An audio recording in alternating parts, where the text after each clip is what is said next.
and we're keeping our distance from people, and we're staying in the house almost all the time.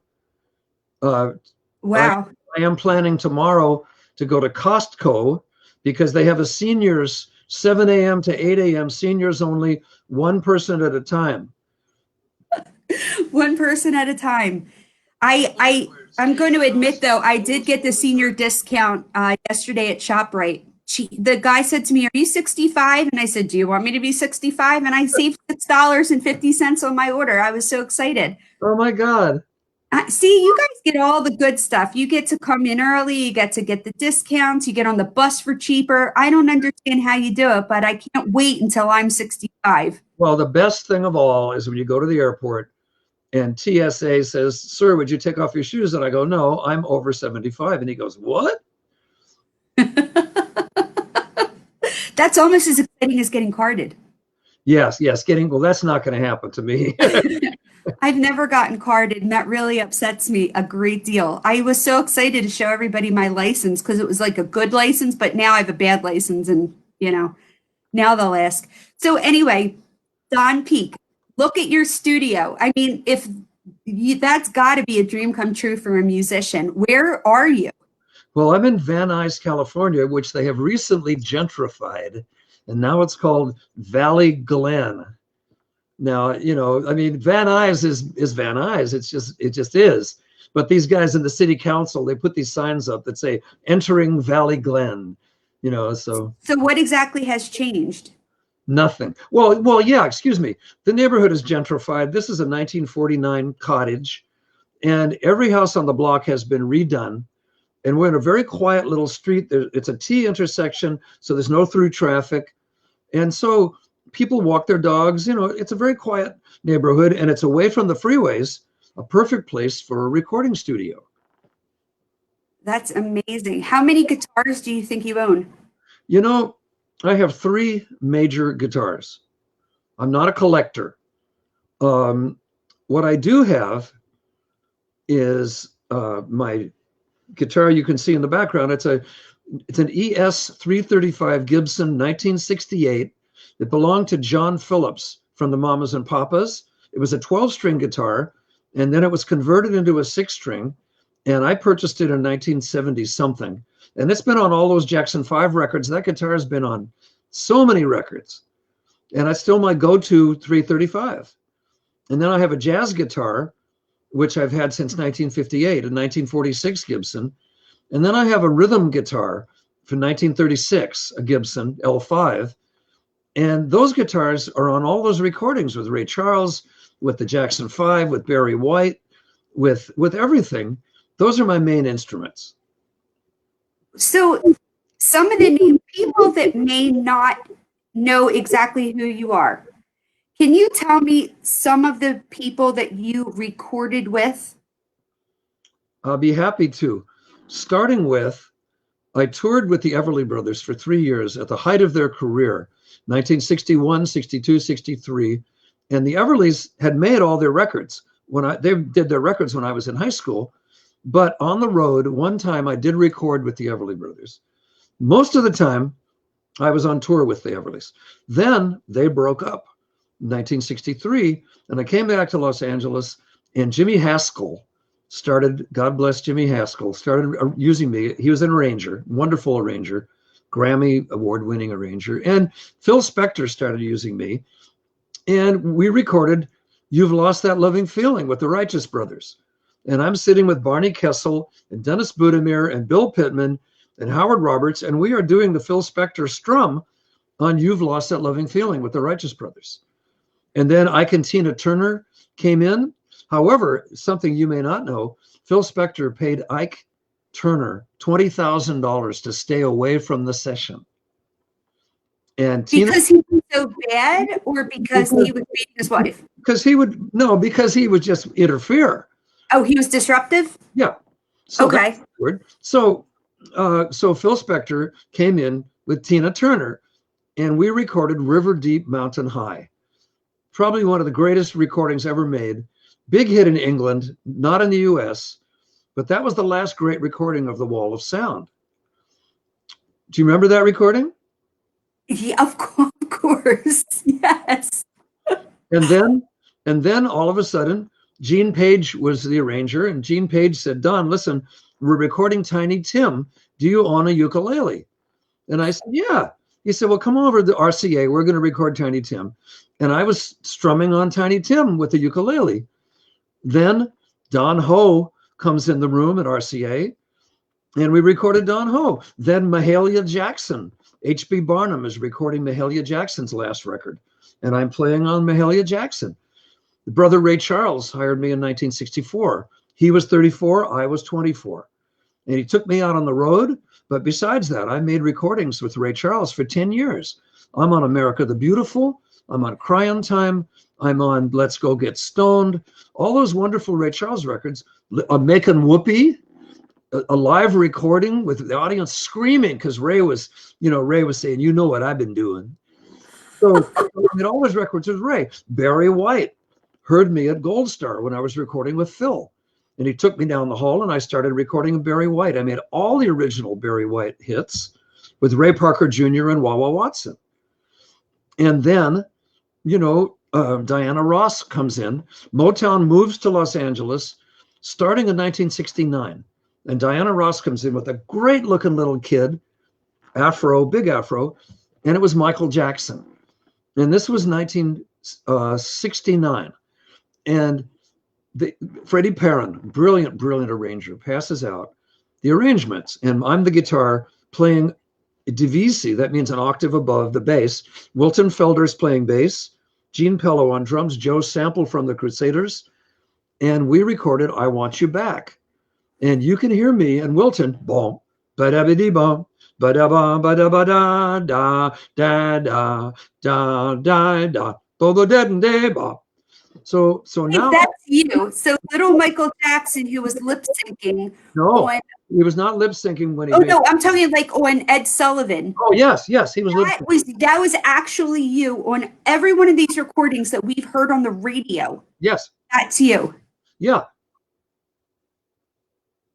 and we did Dancing Machine, and we did ABC right after I Want You Back. We did, and then I got an electric sitar. And this is very little known. Michael Jackson did a song. It was called Maybe Tomorrow. And it starts out with me on the electric sitar. Dear, dear, dear, dear, dear, dear, dear.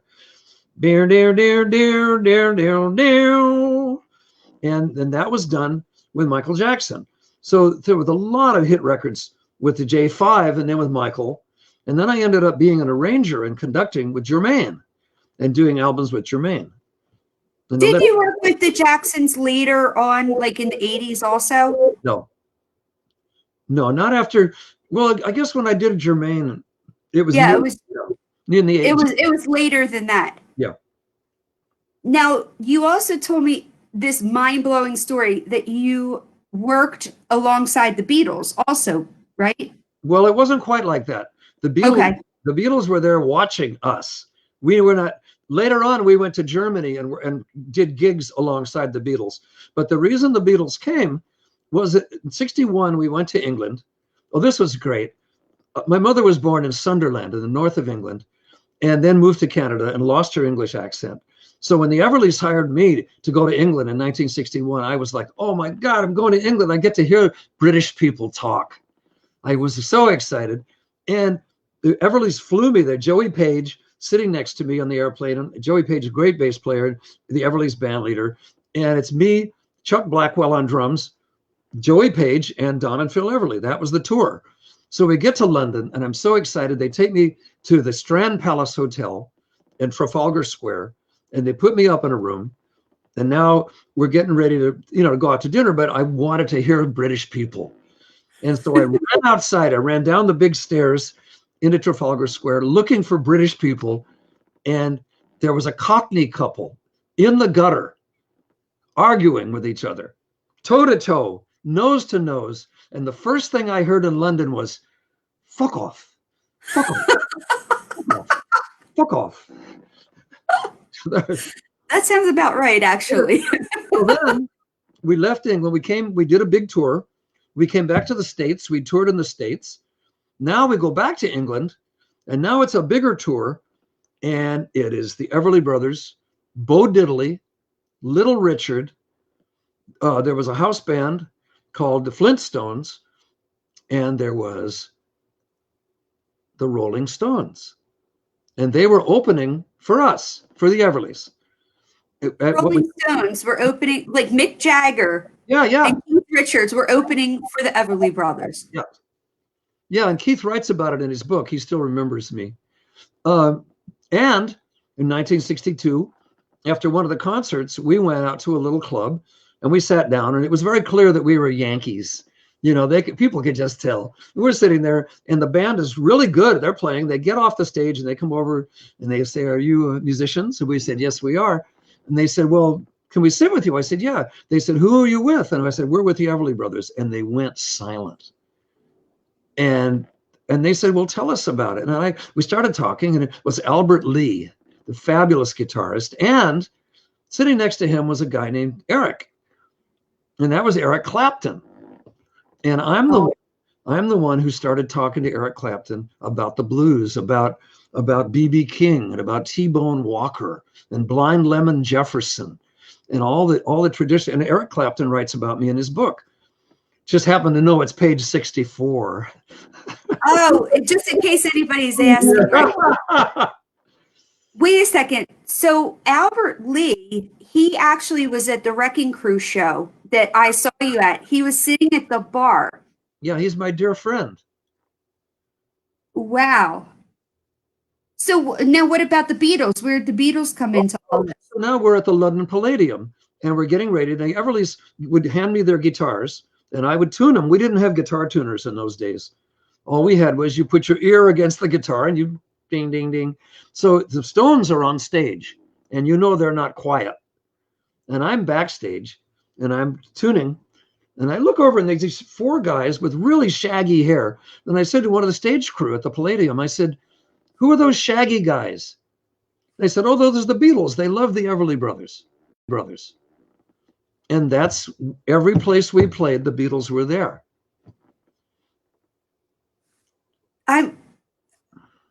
You understand, like for somebody like me and everybody else, this is just incredible. The Rolling Stones, the Everly Brothers, and the Beatles. Yep. It's like the dream concert, Yeah. So how did you get? You know that I'm a huge Monkees fan, and I saw you actually recorded. You recorded as the guitarist and also the arranger, right? Here's just a couple Monkees songs, just in case you didn't remember. So you were on All the King's Horses, The Kind of Girl I Could Love, I Don't Think You Know Me, Papa Jean's Blues, I'm Gonna Buy Me a Dog, So Goes Love, I Won't Be the Same Without Her, Sweet Young Thing, You Just May Be the One, Of You, Mary Mary, Do Not Ask for Love. So, first of all, how did this happen that how did you get this position with the Monkees? All right. This happened because Mike Nesmith said, I have some songs I want to do. And the producers said, well, let's do them. Let's get Don Peake to come in, and he will write down the songs and write out parts for the musicians. And I'd write a few bass lines. Mike came up with the beginning of Mary Mary, but that was Glenn Campbell was on that session, and Mike Dacey. And Hal Blaine would play on these sessions, and great musicians. And so we were making the recordings for the Monkees, for our part of the Monkees. So, okay. All these songs, these Monkees songs, you were the guitarist on these songs, and you also helped arrange the songs. I wasn't always the guitarist. Sometimes I would play. Sometimes it was Mike Dacey and Glenn Campbell. It wasn't me all the time. Sometimes it would be three guitars. It would just depend. But as the arranger, my job was to come in to bring from Mike, to take the song from Mike, and then make it into something that the musicians could understand so that we could record it. So Why just and I don't know the music business obviously the way that you do. Why would you not then have done the tour and been not necessarily with just the Monkees, but why would you be in the studio and not the band itself? Because the Monkees, as they used to say, it was a film about a band. They were the band, and they were presented to the public as the musicians. Now, let me tell you the story that I threatened you That with. you've been waiting to tell me. Okay. Dig Why this. breaking news here? Yeah, Okay. it is. Okay, we're in Hollywood at the Moulin Rouge, which is now called something else. A great big huge stage. It's where the TNT show was filmed, where the Tammy show was filmed. Great big stage, great big auditorium. This was where the Monkees were going to perform, and it was going to be televised. And there was a huge audience, and they asked us, the Wrecking Crew, to come and play. So we said, great. So we get up there, we set up on stage. Jerry McGee, I think, was playing guitar that night. And the Monkees are up in the front, and then we're back halfway back on the stage. And we do the rehearsal, everything, do the sound check. Then, as it's getting to be curtain time, you know what a scrim is? I don't think so. Scrim is a translucent curtain. It's like a bed sheet, but you can sort of see through it. Yeah, okay, I know what you're talking about. Depending on how much light there is. Like if the light is from the front, you can't see what's behind it. If the light's from the back, you can see what's behind it. Suddenly they lower this scrim in front of the Wrecking Crew, and now you can't see us, you can just see the Monkees. And we played the songs, and the Monkees pretended they played the songs. Like Milli Vanilli. Now they didn't lip sync, right? They sang it live. Somebody else playing as they mimicked that of the guitar or a drum or Correct. Did you know when you signed up for that gig you guys were going? And did you care? Well, let me put it this way, Jody. That was the first and last time that we did it. What just now why? Why was that? Consulting. That's what I thought, but I want to make sure we were on the same page. Yeah, it's you know, as they say in Compton, this ain't right.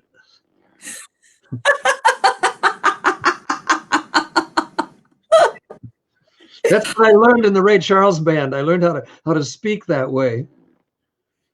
So, okay, so now I never heard that story. I've never heard that. Nobody has ever heard that story, Jody.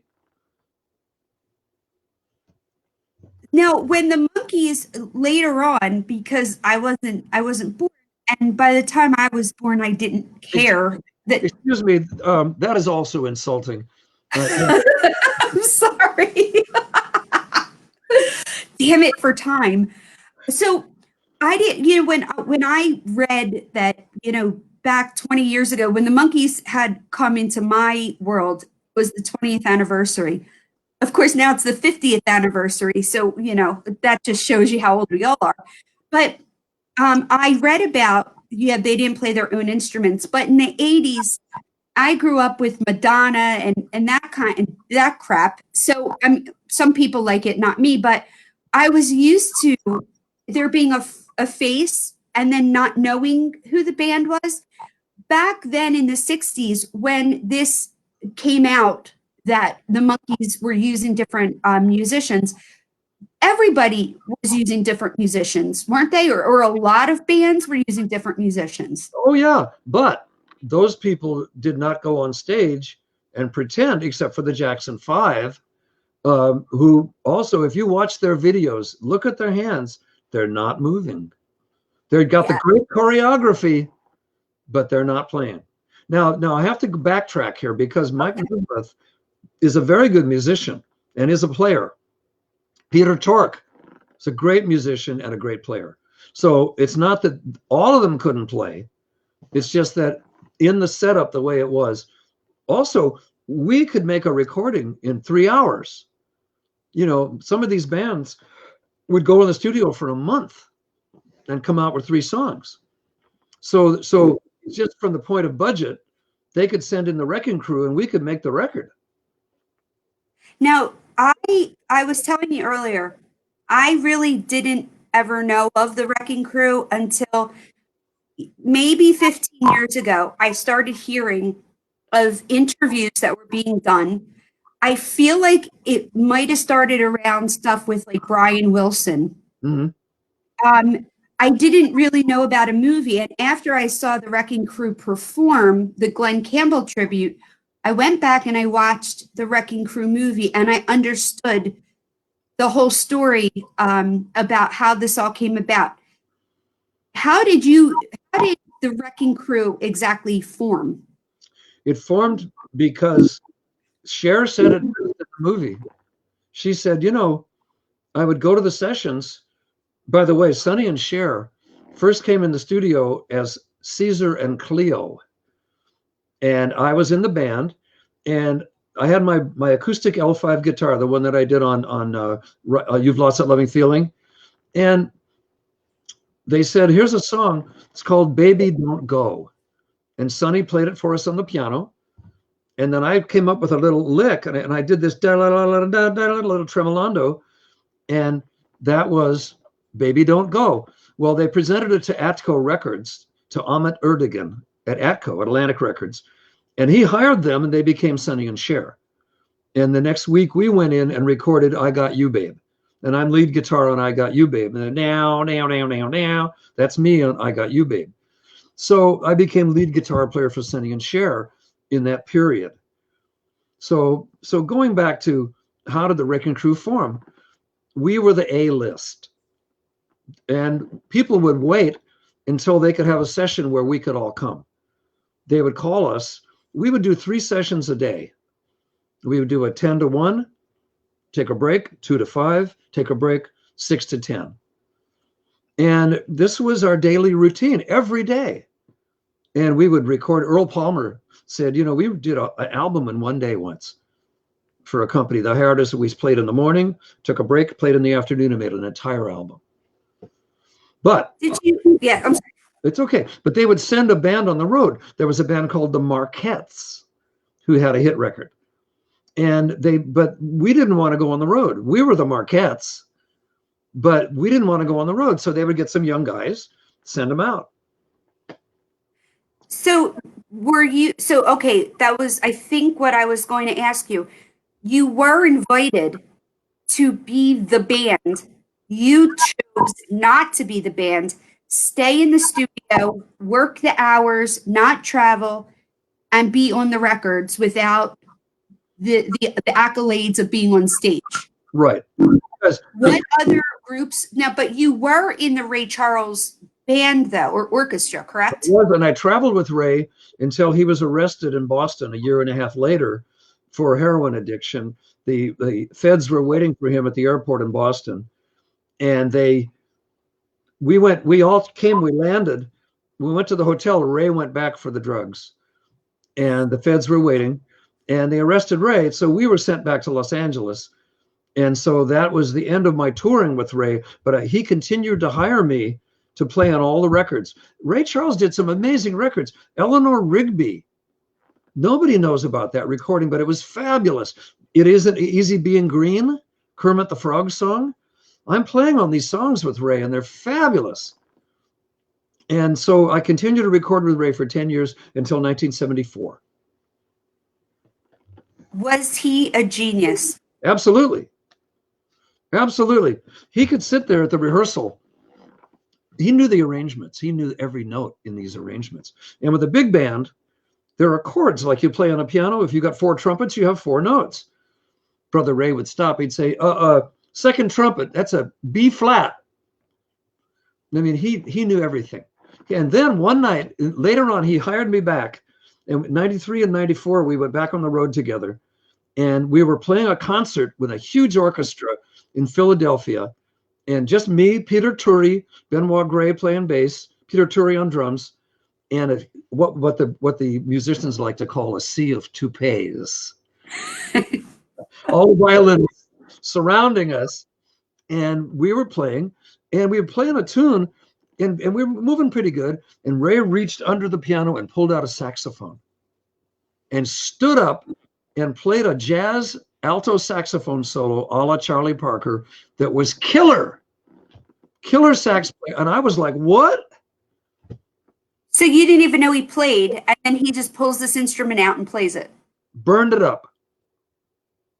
How does a Jewish white man come to be in so many bands, or to be on so much music that was that Motown, the black influenced music? How does that happen? I have two answers for that. One is I have really good rhythm. And that's what Brother Ray wanted. He wanted someone who could play jazz, could play rhythm, knew his songs, and could read music. And it was like I was the right guy. They had auditioned 35 different guys before they hired me for Brother Ray. So I have really good time. But besides that, I have a feeling for the blues. And part of it is feeling, but you know, the Wrecking Crew, we had to be able to do everything. They'd say, okay, guys, wait, we're doing a bossa nova. And I would reach in the case and I'd pull out my gut string classical guitar and play bossa nova. And they'd say, okay, wait a minute, we need a banjo. You reach in the box. It was a big box of stuff that you brought to the studio. And you'd pull out a banjo. And then they'd say, okay, listen, you know, we need an example, Marvin Gaye. Motown comes to Los Angeles, 1973. We're rehearsing. Renee Hall's the arranger. And in walks Marvin Gaye and Ed Townsend. And, you know, we're rehearsing. And Renee says, wait a minute, Don. He says, listen, I want you to make up something at the beginning. And I did that wah, wah, wah, wah at the beginning of Let's Get It On. And that we did one take. We never did even another take. But Renee Hall knew that I loved B.B. King, and he knew that I played that style. So the beginning of Let's Get It On is a traditional B.B. King blues introduction. It's just I added the wah-wah. Wailing sound. Yeah, but I added a wah-wah pedal. So with everybody that you've played with, I mean, I have so many questions for you, but with everybody that you played with, what is there one song or one project that of everything you've ever done, you are the most proud of? No. Because it's just like asking you, which of your children do you like better? Oh, no, I have an answer for that if you really, I mean, okay. I really do. But all my kids know it. So, I mean, parents lie when they say they don't have a favorite child. I'm pretty sure of that. So, okay. So you're not going to tell me your favorite, but okay. What's it like when you're driving in the car and you hear a song that you played on? Do you still get a funny feeling? Are you just used to it? Do you listen to it? Do you change it? What do you do? I get a funny feeling and I get all tingly and I love it. And we could be in a restaurant and all of a sudden the Jackson 5 comes on, or I can be, you know, Reese's peanut butter uses my Let's Get It On at the beginning of the Easter Bunny with the chocolate and the bunny. So, you know, I always get excited. So, okay, then I've got to ask you, okay, so when people like yourself did all this work to make this incredible song, I had the honor of meeting Andy White many years ago, who was a drummer he was one of the Beatles drummers, because he also explained that the Beatles had about 12 different, I guess, session drummers. They didn't really use Ringo, I guess, in the studio. I think he was better on stage, or that was what I'd heard. And my dad was a session musician as well.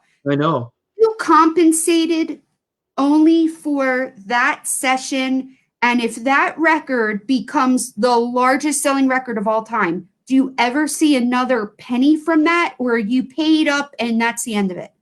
It's a yes and no.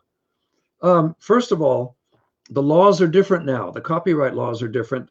And if I had played the introduction to Let's Get It On now, I would have been a co-writer on the song because I made that up. In those days, I was a hired gun. So I got paid for the recording. And if you use a recording for a different media, for instance, a phonograph record, if it's used in a movie, like You've Lost That Loving Feeling, used in Top Gun. Right. Now there's a special payment that you get. Now, the other thing is the commercial for Reese's Peanut Butter, when they play Let's Get It On, I get a check for $100 or $125. But it's, it's every period. So it pays to go to dinner at Musso Frank's. You get a...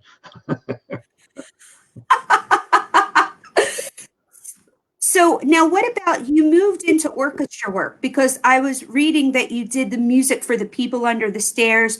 You did all Knight Rider stuff.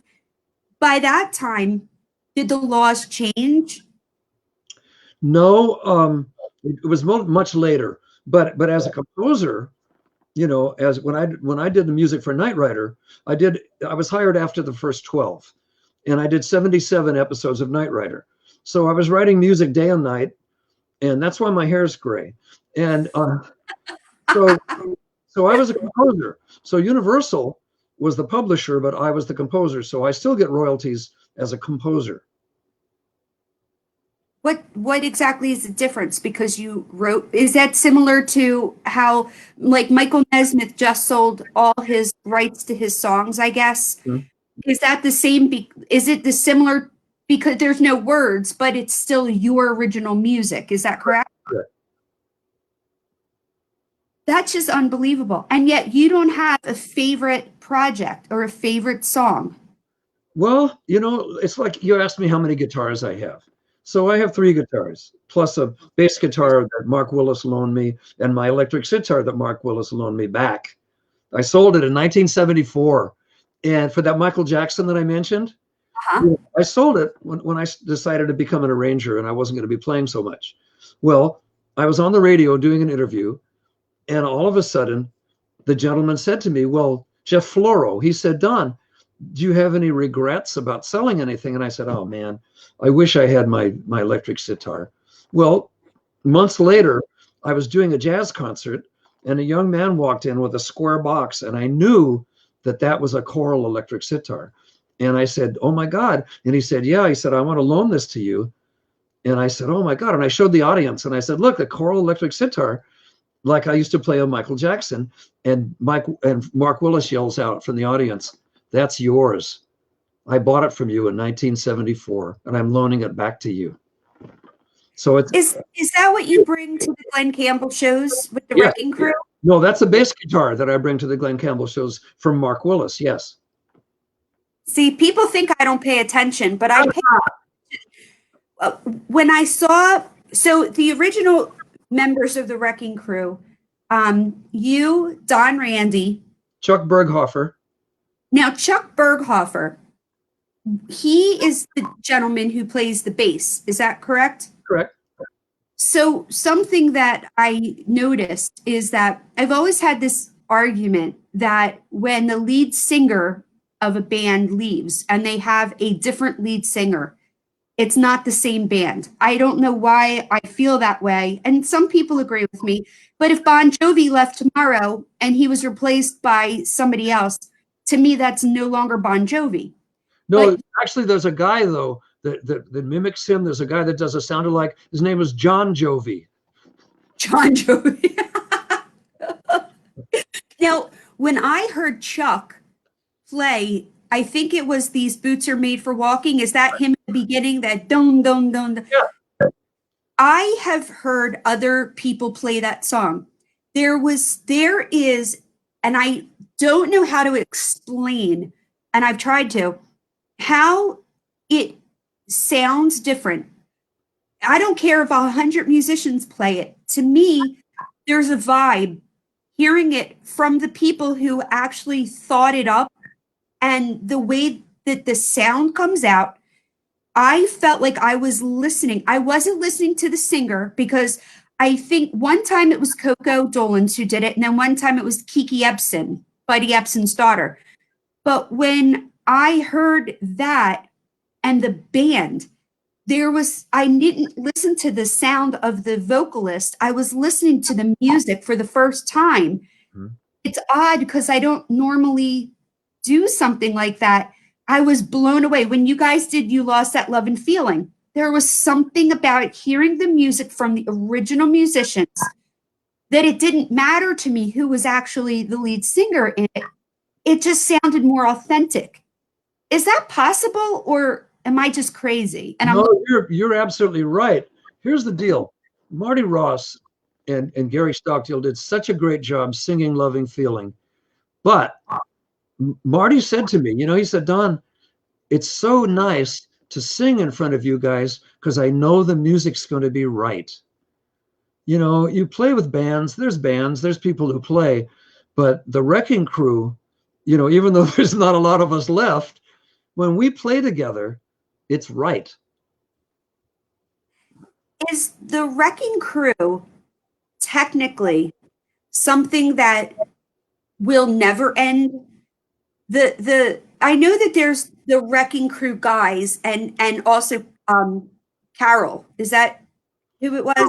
Carol Kay, yeah. Carol Kay.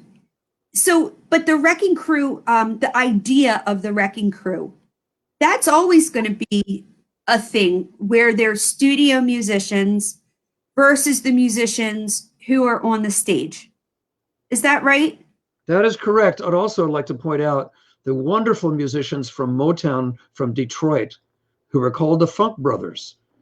Just like, okay, I know who they are. Just like us, they were jazz musicians who played at night, but in the daytime they would come into Motown and they would play those amazing songs. And those guys, we got inducted into the Musicians Hall of Fame. And when we went to Nashville, we met the Funk Brothers because they were also inducted on that same day. And, I was so honored to be on the stage with those guys. They were just, oh my God. And yes, studio musicians will always have a special place because some people can't play when the red light goes on. They're fine on stage, they're fine in the pub, but when you're in a studio and that light goes on and now we're rolling, you've got to do it right. I don't play an instrument and I do not sing. What's the difference? Because to me, it would be more nerve-wracking to be on a stage with the lights and the screaming and all that versus being in a studio. What's the difference? The difference is that at the end of that screaming and people drinking beer, it's gone. A recording that you make is there to be listened to be dissected. With the 24-track machines, they can take my part. They can say, hey, let's see what Don did on, Let's Go Get Stoned, a Ray Charles recording. And they can listen to me for 3.5 minutes with nobody else. They can isolate. And now they go, wait a minute, man, that was perfect. Or they can say, wait a minute, man, this guy, he didn't do a right note in the whole song. So at the beginning, when we did Loving Feeling, there were only 3 tracks, the strings, the Righteous Brothers, and the rhythm section. On a 24-track, or Motown had 48-track, where you could isolate people. They stopped calling certain people. Those people were never called again because they suddenly realized he's a really nice guy and he's got a great handshake. But man, oh man, at bar 64, he never did it right. On every take, he screwed up bar 64. So this was I would guess similar to like union pay. Like they want you to get the job done by a certain time so that you work your hours and you go home. Right, but they also, go ahead, I'm sorry, finish your thought. Well, so they don't want to, they're basically, that's where they lose money in this industry, I would imagine, on too much studio time. Well, it's not about the money. It's about the fact that you want your product to be perfect. Did you work with Brian Wilson? I did. Now, how is he as far as what was he like in the studio as far as a perfectionist goes? He was a genius, amazing, oh my God, but nice about it. but he demanded that you play it right.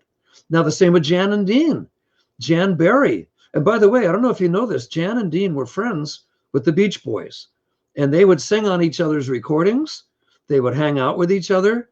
There's a whole Los Angeles kind of surfer Beach Boy thing that was going on. And so, but yeah, Brian Wilson, oh my God, he wanted it perfect. Who was the most difficult person that you ever had to work with because of that perfection?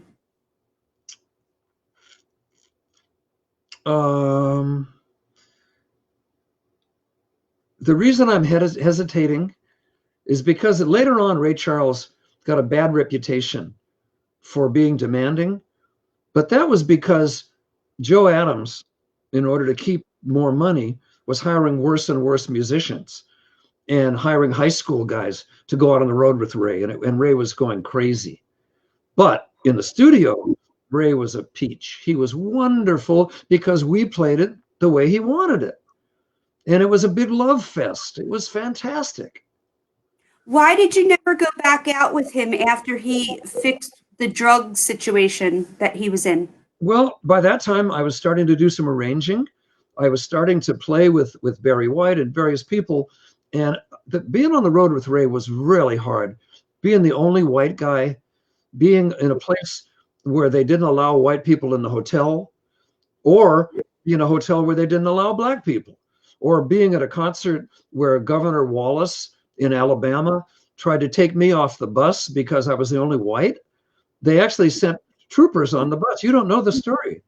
No. Okay, well, Montgomery, Alabama, 1964. We fly in on the airplane. We had an airplane called the Buzzard. We flew in on the Buzzard, and we got a bus. And as we were driving down the road to go to the Garrett Coliseum in Montgomery, Alabama, 1964. Now, remember, the Civil Rights Act was passed in 1963, and those three young men were killed in Mississippi in 1963. Remember Mississippi burning? Okay, now cut to 1964, white Jew boy on the bus with the Ray Charles Orchestra driving into Montgomery, and we see that the Coliseum is surrounded by barbed wire, and there's a huge Confederate flag on the side of the building. And the bus starts slowing down, and a state trooper jumps out on the road in front of us with a shotgun and stops the bus. Notice how big, I have a really big hand. Stops the bus. And they get on, three of them get on, and it's getting dark. It's like, and they've got flashlights and shotguns. And Brother Ray yells, "What do they want?" And Jeff Brown says, "They want the white boy." And Ray Charles, right back, he fires, he says, "Tell him he's Spanish." Because I had a little mustache. And these guys are up in the front of the bus, and I'm sitting right behind Brother Ray, and right next to Ms. Lily Fort, who was a lead singer in the Raylettes. And I turned to Ms. Lily and I said, "Buenas tardes, señorita. ¿Cómo estás?" And she said, "Don, what is wrong with you?" And I was saying really bad high school Spanish.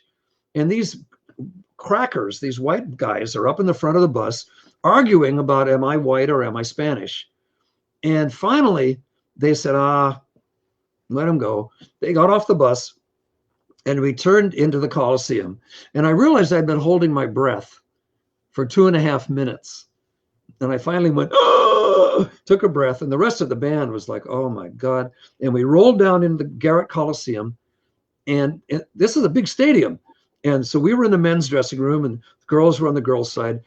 2 of the Raylettes, or 3 of the Raylettes, and Marilyn McCoo from Fifth Dimension and Fritzy Basket from Fifth Dimension came into the men's dressing room and put makeup on me and darkened me up so that we could do the concert and not have me get shot from the audience. So Governor Wallace said, no white people will be allowed at the Ray Charles concert. And I looked on the wall and there was a beautiful porcelain drinking fountain that said whites only. And then there was a nasty little metal rusty thing and it said colored only. I'd never seen anything like this. I'm from Los Angeles. I had no idea this existed. I played in black bands my whole life and never saw anything like this. Anyway, so we got the hell out of Montgomery, Alabama and never came back. So now when Brother Ray said we're going back out, in what is known as the Chitlin circuit, I didn't want to go. And at that time, I think I was starting to be an arranger. And I just said, you know what, Ray, I want to play on your records. I love you. I love your music. You know, I'm thrilled to be part of your band, but I don't want to go back out there. And so Ray kept hiring me. And that's when we did Eleanor Rigby and all these great recordings and America the Beautiful. You know, we're doing. Oh my God. Now Ray had this great idea. He would bring the Raylettes as the black girls, and he would have the Jack Halloran singers, which were white men and women, and so the white men and women would sing America, and then he'd have the Raylettes going, you know, doing something different. So now we're making the recording, and we get to the part where the girls and the, you know, Halloran singers are singing America, and Ray Charles yells, "I'm talking about America," and I went, "Yeah," and everybody went, Don, shh, shh. You know. So Don't draw attention to yourself. I was always yelling stuff out on the recordings. That was just me. What's the biggest song that you were a part of? Most successful song? I don't know. Probably Loving Feeling. Yeah.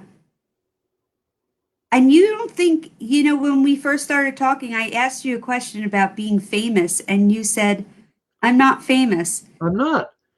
Do you realize to every musician and on the planet that plays guitar probably wishes they were you? Well, Jody, you're being much too kind. I don't actually think I am. I'm pretty sure that everybody wishes, every musician, though a regular person who enjoys music like myself wouldn't necessarily know your name unless I was introduced to you. Every musician knows who you are, and you're a legend to these people. I mean, you played on the soundtrack to more babies being made than I probably will ever meet in my lifetime. Well, you're very kind. I know one thing. The younger players are standing on the shoulders of what we did. Before there was YouTube, before you could get an instructional on how to play this chord on the guitar or that, people had to listen to the recordings. When I joined the Everly Brothers, I had to listen to their records and figure out the parts before we went out on the road. They didn't have the music written out.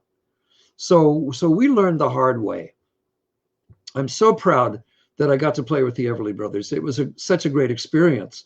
But when you look at, I started late. I was 16 and a half when I started playing the guitar. Now you have. Self-taught? I'm sorry? Are you self-taught?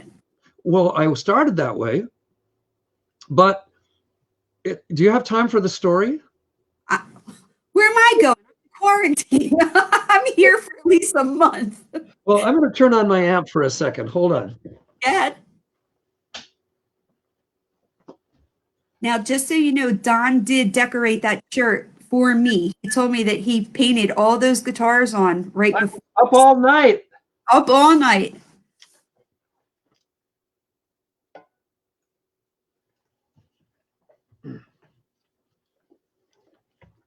Okay. So this is Lucille.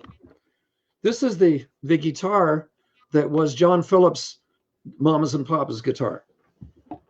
And so I thought Lucille was B.B. King's guitar. it is, but this one was painted black. And since I'm a big B.B. King fan, Oh. and that's how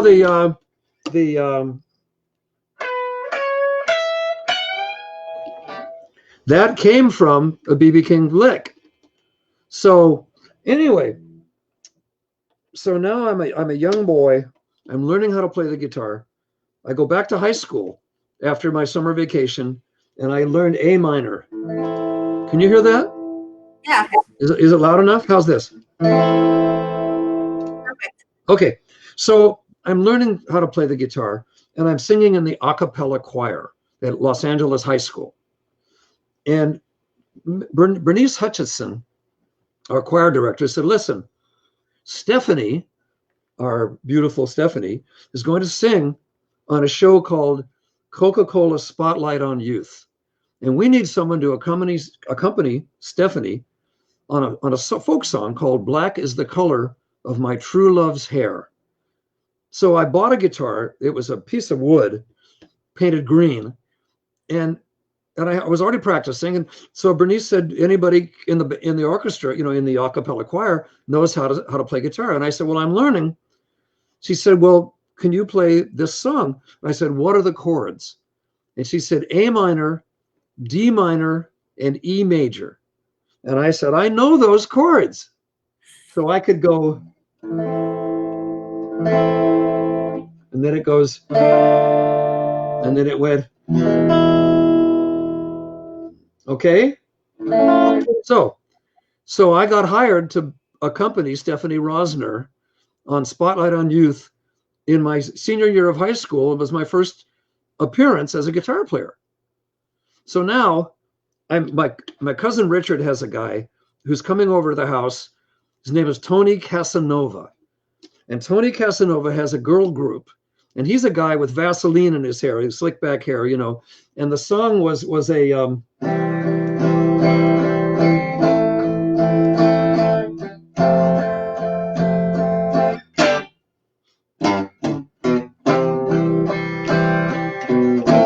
right? So my cousin Richard says, my cousin Don plays guitar. So I started going to the rehearsals with Tony Casanova. And the song, it was a wonderful song. It was called Love Me, Love Me, Love Me. And Richard had a tape recorder. So he would tape record us and I would play this song. And Tony Casanova started going around saying, you've got to hear this guy, Don Peake. This guy's a fabulous guitar player. Well, I knew those chords. That's all I knew. And I started learning Bebopalula. And it's because on the guitar, I said, I can't get the guitar in here. So on the guitar, so that's A, and here's E. So you can go, right? Or you can do it together. And then you can move it up. And then back to, and then. So Tony Casanova says, Don, you've got to go audition. Jackie Lee Cochran needs a guitar player. He was a rockabilly, a real authentic rockabilly dude with a leather shirt with the fringes and mutton chops. He was a real guy. And so I go to the audition, and it's at the Ragdoll in the Valley here. And there are a bunch of guitar players lined up in the parking lot, each one with their guitar out with a wire. And the deal was that you had to walk inside. And the manager, George Bennett, how do I remember all this? George Bennett, the guy with the cigar, says, okay, next guy. So now we work our way in. Each guy plays a song. Now it gets to me. He plugs me in, says, okay, do you know Bebopalula? And I said, do I? And I went.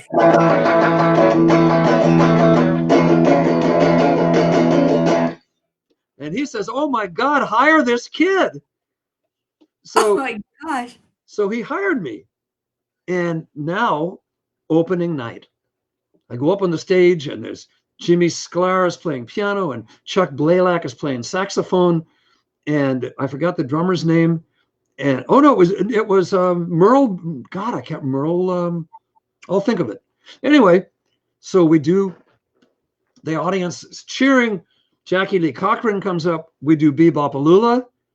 Jackie leaves the stage, and the band turns to me and says, "What would you like to do?" And I went like this because I didn't know any other songs.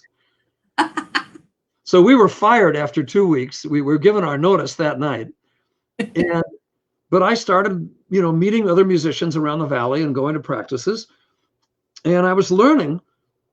And these guys in this band with Jackie Lee Cochran started writing things out for me, and they'd say, "Go learn this." So I went to Clara Joyce Sherman's School of Guitar on La Brea Avenue, and Ray Pohlman from the Wrecking Crew was teaching guitar in there. And so I started studying with Ray Pullman in 1957, 58. And that's how, or 59, right around there. And that is how I met the Wrecking Crew. And it's also how I started learning chords. And all of a sudden, I could play, not only could I play C, I want to tell you something else nobody knows. This finger was cut off when I was a little boy in a lawnmower. So it's shorter. I don't know if, yeah, you can see that finger's shorter than regular people. So see, my dad always said that Jews should not be doing manual labor.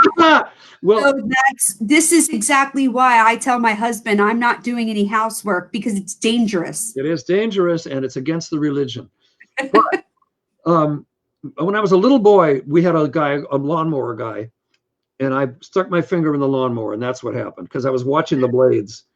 So I was like, 7 when this happened. Anyway, so I couldn't play the guitar the way everybody else can. So I had to learn, because I'm not very good with a C chord like this. I play this way because this finger is not good here. So anyway, so Ray Pullman was teaching me, and now he taught me C major here, and he taught me C major 7th. So we put a B natural. So now we have a whole different sound. And so this opened up this huge world for me where you could go.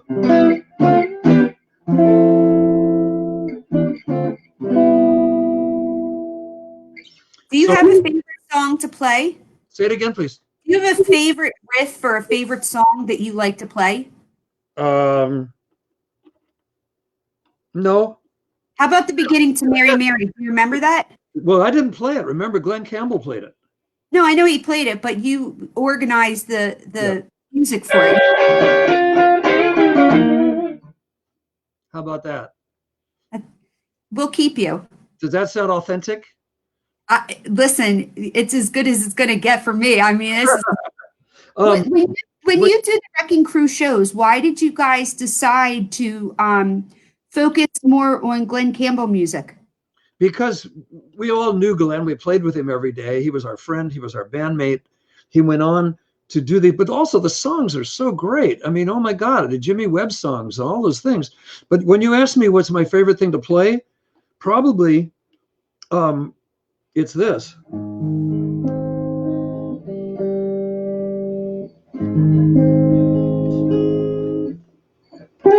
Louis Shelton.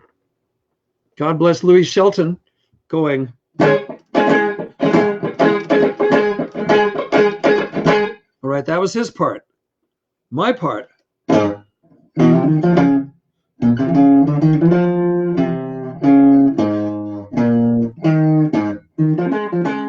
David T. Walker.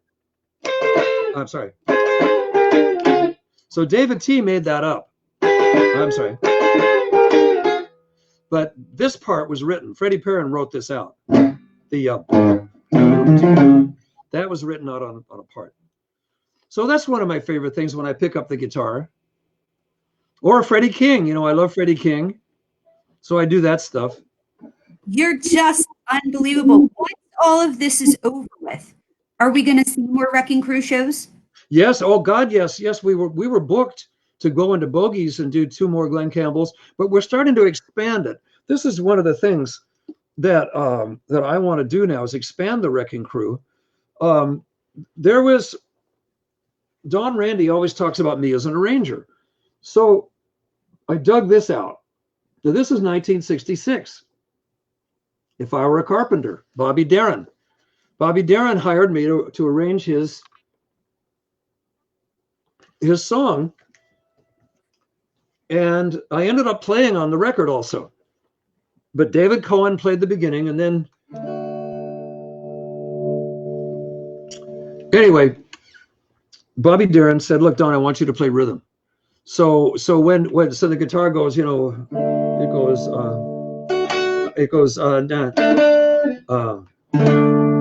I can't do it. It's the 12-string guitar part. So it goes, down,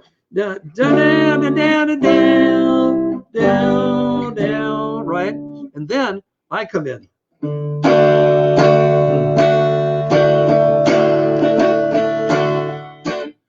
And that's, when Bobby sings.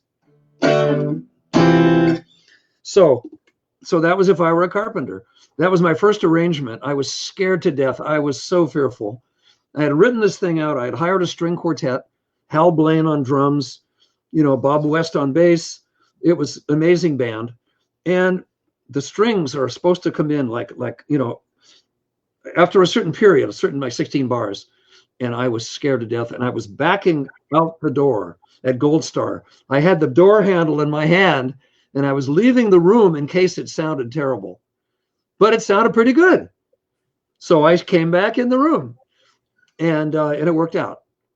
Were you always nervous about doing the arrangements as how it was going to be received by the singer or the other people in the band? I think so. There was a time when I was so frightened, so fearful of doing the introduction.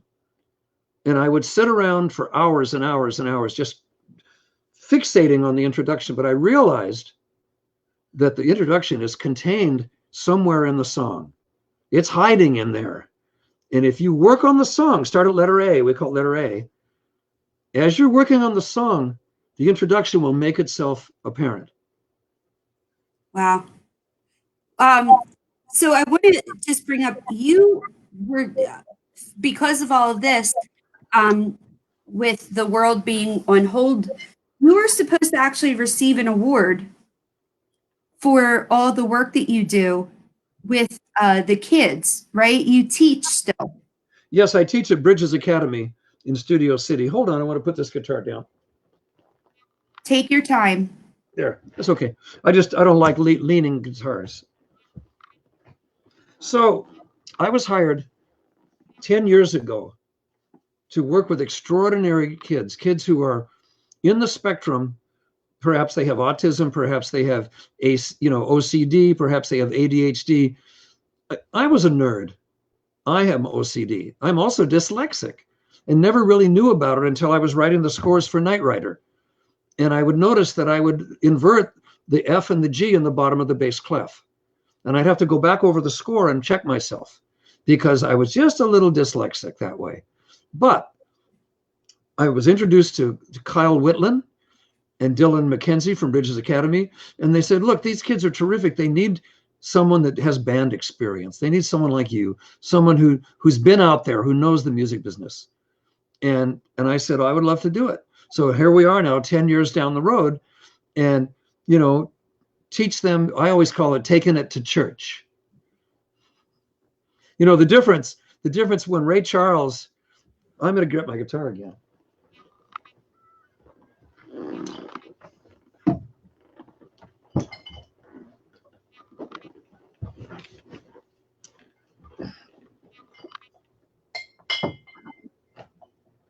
To think we're getting a private little concert from legendary Don Peake is mind-blowing. I don't know about legendary, definitely old. So now You're only as old as the woman you feel. That's what Mickey Dolenz taught me. Oh, well, you know what? They asked Woody Allen. They said, Mr. Allen, do you think sex is dirty? And he said, only if you're doing it right. That's pretty good. That's only one joke so far. Yeah, well, I'm trying to be good. So if you listen to Ray Charles do Georgia, and you go, and then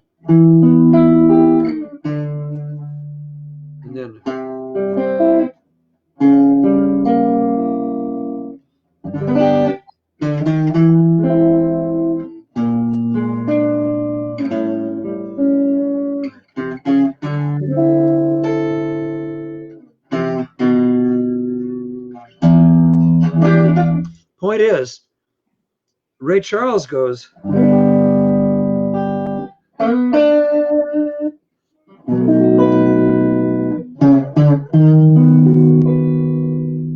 then he goes, and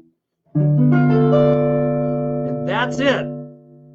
The G ninth with the D bass is where it goes to church. That's what makes it happen. And then it goes to the C, to the C sharp diminished. But so you go, da-da-da-da,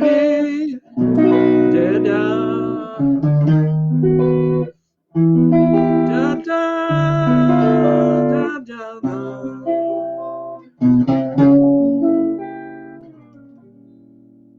So that's what I teach these kids, is how to take it to church. That is just unbelievable. So if anybody's interested in that program, they would go to the website to the academy, to the school, right? Yeah, Bridges Academy, and it says educating 2E kids. Now, as I said, if I had been diagnosed, I'm sure I'm OCD. I'm sitting at the dentist, waiting for the dentist, and I'm straightening the pictures in the office while I'm sitting there. So it's just who I am. But that's good because the guitar actually, I think holding the guitar and having the notes and stuff actually keeps your mind focused. Is that right? Absolutely. And also, in order to practice and really practice correctly, you've got to focus, and you've got to put in 10,000 hours on Do this. you still practice every day? As I said, I'm learning a new Freddie King song, so I'm always practicing. That's just amazing. And you have no intention of retiring anytime soon, do you? No, no, no, no, no, no, no, no. I love it. So I know that we could go on and on. I want everybody to check you out on your website because I mean there's hundreds of songs that you have played on, hundreds of songs where people are going to hear it tomorrow on the radio and they're going to go, "Oh my God, I was just listening to an interview with that guy last night. I had no idea." And that's actually why I wanted to just talk to you because I met you and I was blown away. And it also impresses my parents that it's legendary people, some of the most important people, you actually don't even know who they are. You only hear who the television and media want you to know of. Yeah, that's true. That is true. To me, every song that I hear from the 60s, you had something to do with probably at least 2 out of 10 songs, if not more, every time I hear a song. Let me throw one at you. Okay.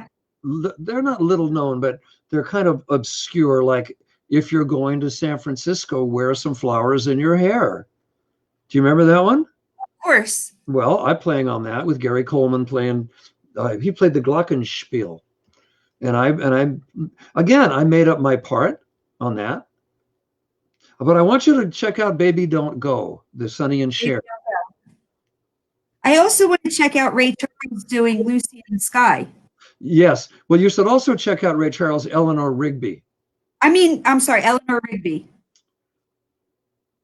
And the thing that's crazy about Ray Charles, the way he did it, when I got to the session, and Sid Feller was the wonderful, wonderful arranger, and Sid Feller passed out the music, excuse me, and I'm used to the Beatles. Eleanor Rigby, da da da da da da da da da da. That's Ray Charles. Wait a minute. Eleanor Rigby, da da da da da da da da da da da da da. 2, 3, 4. Here's how Ray Charles does it. Eleanor Rigby, da da da da da da da da da da da.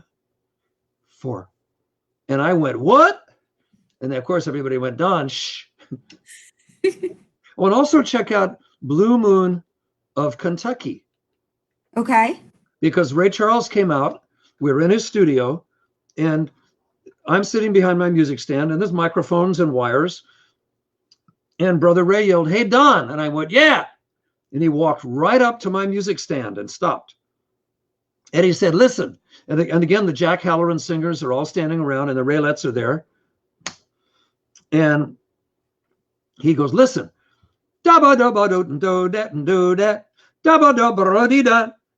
I went, and that's on the record. You'll hear it at the introduction of that record. And the Jack Halloran singers all went, "Yeah."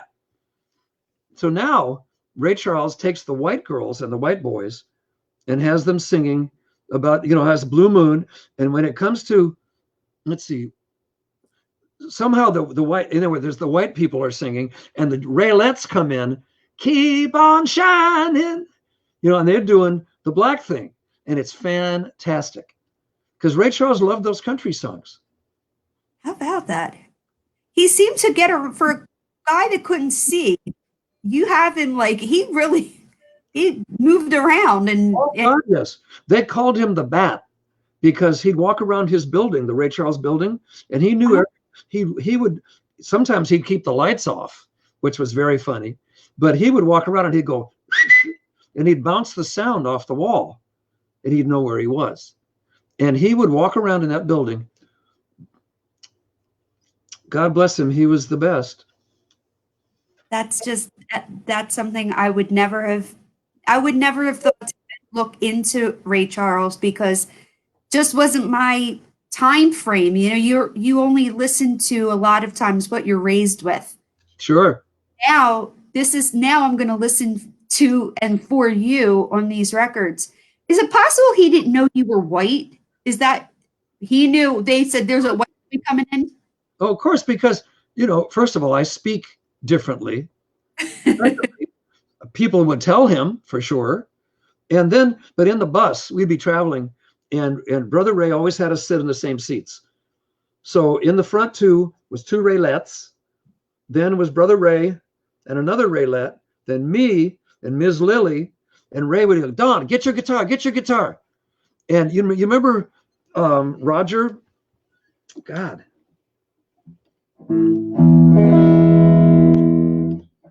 Remember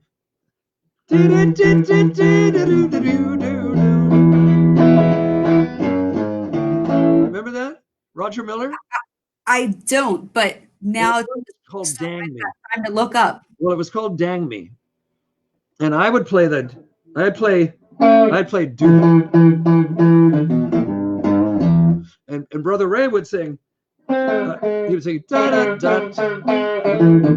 So he'd sing the harmony. So it would go, it'd sound like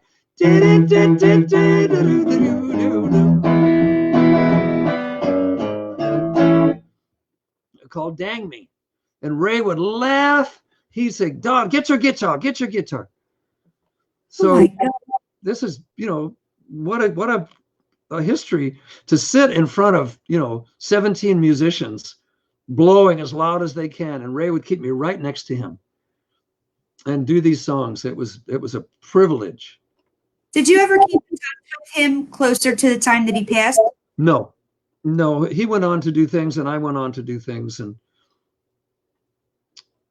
wow, you really are just amazing. You really are. So when the Wrecking Crew come back, I'm going to make sure that all these people come out and see the shows so that maybe we can get more than 2 shows out of you guys. I would love it. Also, you came up with something that was brilliant. You were talking about a ship going out with the Wrecking Crew, and you called it the Wrecking Cruise. I can't take credit for that. That was a Marty, the Wrecking Cruise. That would be an incredible idea. Well, now that we have a lot of time on our hands, this is the stuff that we can work on. This was just everybody's time to learn about other people, learn about what they're capable of doing. So maybe this was all a blessing in disguise, Oh, I don't know. I know what you're saying, but well, listen, yeah. I just want to thank you for giving me a chance to talk to you about these things, and thank you for acknowledging, what seems to me to be a normal me. It's actually not normal at all, and you are a legend. Not famous, but you're a legend, and to be a legend is better than being famous. I mean, you just are incredible, and I really hope that everybody goes and they check out the songs because they're literally going to go, oh my God, that guy did that song. And I'm so glad when I went to see the show, the first song that you guys do is Mary Mary, and you show the Monkees in the background, and I had no idea. And I went back, I remember a few years ago, and I contacted Mickey and I contacted Mike, and I said, do you remember this guy, Don Peake? And then the last one, you had Lawrence Juber was there, and Coco Dolan's was there. You had other legends that were there. I mean, you know, everybody knows these names. It's just, it's an incredible group of people. It really is. So I will let you go. I will let you go see your beautiful wife, who I can't wait to work on a new song that, you know, a new old song or an old new song. For And Judy sends her love to you and asked a question. She said, sure. She said, am I going to be able to see this interview? Is this going to be posted? Absolutely. I'm going to post it all over everywhere that that she can imagine. She's going to be able to see it. And then maybe in a couple of days or weeks or whenever we can, we'll have her talk about what her career was, because the both of you are two incredible people. And please tell her I said hello, and just enjoy Costco tomorrow during the senior citizen time frame, but make sure that you're covered up. I think you guys don't have a choice now. No, it's mandatory, and I will have a face mask and gloves, and I'll, I'll make sure that I'm safe. Good, because you have a lot of playing that you still need to do. Yes, ma'am. Thank you, and Lucille thanks you. Mwah, and happy early birthday. Thank you, darling. I will talk to you soon. Okay, bye now. Thank you. Thank you for everything. Bye. So there you have it. That was Don Peake. Go to Don's website, Don Peake, and you will see exactly, it's DonPeake music.com. You will see from 1965 to 1980, all the songs that this guy played on, and some of them they totally forgot about, which is unbelievable. And then every time you listen to, we just had Flash Phelps on the other day, you listen to Sirius 60s on 6, you'll be able to go, oh my God, I can't believe that that's that guy. And I'll tell you, the Wrecking Crew, they are the real deal. And every musician, for the most part, looks up to these guys. So though you may not know his name, you do now. And then look up the Wrecking Crew. And if you haven't watched the movie yet, you really should. It's these incredible legendary musicians that truthfully never really got the credit that they deserved. And at least to me, they didn't get the credit that, I mean, they knew what they were signing up for, but when you think about what they've done, it's an incredible career that they've had. And they're not walking around multimillionaires, but they were a part of such an incredible magic that we will listen to forever, and our kids and their kids. So anyway, have a great night. I hope that you're enjoying quarantine as much as I am. On Friday at 5 p.m. Pacific time, 8 p.m. Eastern Standard Time, Jerry Trimble is going to be joining us. Jerry is an awesome guy. He's the golden boy, and I know him. He's married to Amy Dolan's. It's Mickey's son-in-law. But when you see the movies that he's been in, he's a stuntman, he's a coordinator, he's on television, movies, and he is a karate legend, and he is the nicest guy. So I look forward to seeing you on Friday. Have a good time, and check out Don Peake, DonPeake music, and you'll see all about him. And thank you so much. Take care, everybody. Wear